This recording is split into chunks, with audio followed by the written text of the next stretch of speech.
Hello வணக்கம். இது உங்கள் சிவி ஜோன். எல்லாரும் எப்படி இருக்கீங்க? இப்போ பார்த்தீங்கன்னா நம்ம எதிர்பார்க்காத அளவுக்கு ஒரு சூப்பரான பிரம்மாண்டமான ப்ரோமோ ஃபோர் விட்டுருக்காங்க.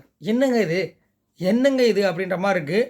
ஸோ இது வந்துட்டு எப்பயுமே அந்த எபிசோடு முடியும் போது ஒரு டாஸ்க் ஒன்று கொடுப்பாங்க. அங்கே இருக்கிற ஸ்பான்சர்ஸ்லாம் வந்துட்டு ஒரு ப்ரொமோஷன் மாதிரி ஒரு டாஸ்க் வைப்பாங்க. அந்த இதை வந்துட்டு இப்போ வந்து கொடுத்துருக்காங்க.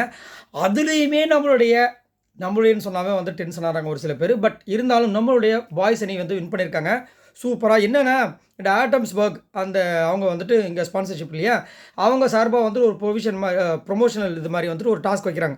அந்த ஃபேன் இருக்குது பார்த்திங்க, பெடஸ்டல் ஃபேன் பெருசாக இருக்கும். அதை வச்சு சீக்கிரமாக வந்துட்டு இந்த காகித கப்பல் அதை ரெடி பண்ணி அங்கே ஒரு சின்ன ஸ்விம்மிங் பூல் மாதிரி இருக்குது, இந்த குழந்தைங்க விளையாடுவாங்க பார்த்திங்களா, அதில் வந்து விட்டுட்டு ஃபேன் காற்றை வச்சு அப்படியே தள்ளணும். அதை சுற்றிட்டு வரும், அப்படியே வந்து ஸ்டார்டிங் இடத்துல வந்து நிற்கணும். இந்த மாதிரி வந்து யார் 5 கப்பலை வந்து அந்த மாதிரி பண்ணி முடிக்கிறாங்களோ அவங்க தான் வின்னர் அப்படின்னு சொல்லிட்டு பாய்ஸ் அணியும் கேர்ள்ஸ் அணியும் வந்து 2 பேரும் மோதுறாங்க. அதில் வந்து நல்லா 2 பேருமே நல்லா தான் மோதுறாங்க. 2 பேரும் கடைசியாக வந்து 4 கப்பல் 4 பேரையும் வந்து சேர்த்துட்டாங்க. 5வது டைமில் வந்துட்டு நம்மளால் சீக்கிரமாக அடித்து முடிச்சு கடைசியில் வந்து நம்மளுடைய பாய்ஸ் அணி வின் பண்ணுறாங்க. எல்லாருக்குமே ஃபேன் ஆட்டம் பேக் அந்த கம்பெனியோட ஃபேன் எல்லோரும் கொடுத்துட்டாங்க. இதுதாங்க உண்மையிலேயே சூப்பராக இருக்குது. அது மட்டும் இல்லாமல் இந்த வாட்டி தான் கொஞ்சம் கிஃப்ட்லாம் கம்மியாக இருக்க மாதிரி இருக்குது. ஏன்னா இதுக்கு முன்னாடி சீசன்லாம் நீங்கள் நல்லா நோட் பண்ணியே தெரியும், வாரம் பார்த்தீங்கன்னா ஒரு சூப்பரான ஒரு கிஃப்ட் வந்துகிட்டே இருக்கும். யாருக்காவது அப்படி ஓப்பன் பண்ணுவாங்க, இது அப்போ நீங்கள் வச்சுக்கோங்கன்னுவாங்க.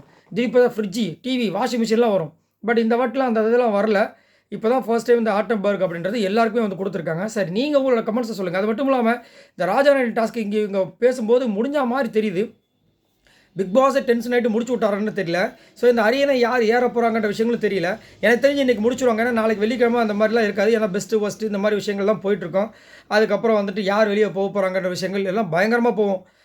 சரி, நீங்கள் உங்களோட கருத்துக்களை சொல்லுங்கள். அது மட்டும் இல்லாமல் இந்த நாமினேஷன் ஃப்ரீ பாஸும் முடிஞ்சு போச்சு.